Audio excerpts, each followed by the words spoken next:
What does it take to plan a display show?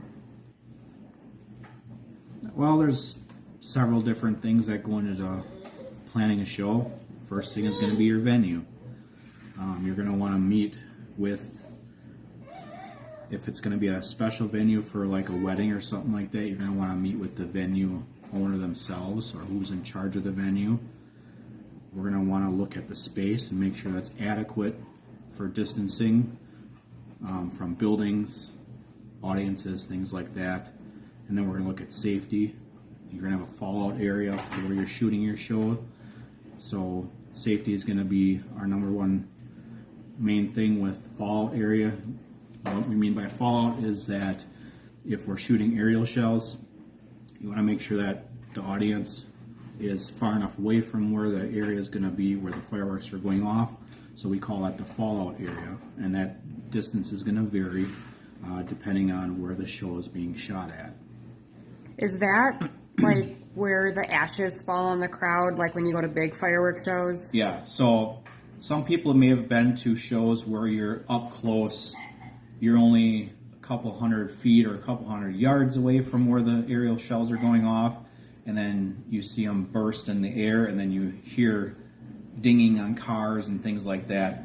That would be considered a fallout area.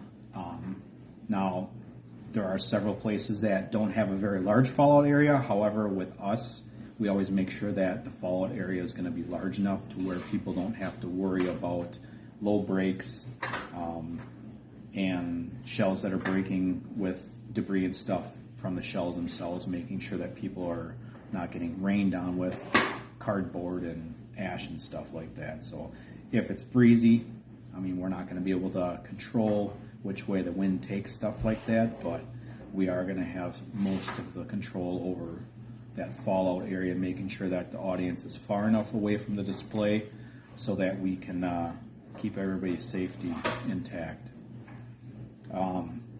Once you go through those checks, the next thing is going to be the show lengths. Depending on your budget, depending on what you want for a show, show lengths are going to vary. Most of our shows are going to start at like 3 minutes, depending on what you have for a venue and a budget, and they go as long as you want them to. If you want an hour show, we'll give you an hour show. It's going to cost you a little bit more, but we'll still do an hour show for you. And then you're going to choose between consumer shows, or consumer show, I should say, and a pro show, or we can do a combination of both. Prices are going to differ depending on what you go with, as far as a all consumer show or an all pro show, and even with a mix of both, we're still going to have to meet in the middle as far as what pricing is going to be on those. So there's different budgets for everybody, and we can basically meet any budget anybody has as far as either pro or consumer.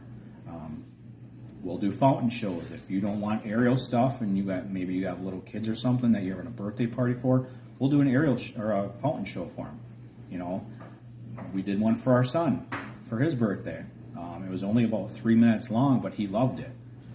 So we can adjust anything a customer wants or a client wants to their needs and their budget. So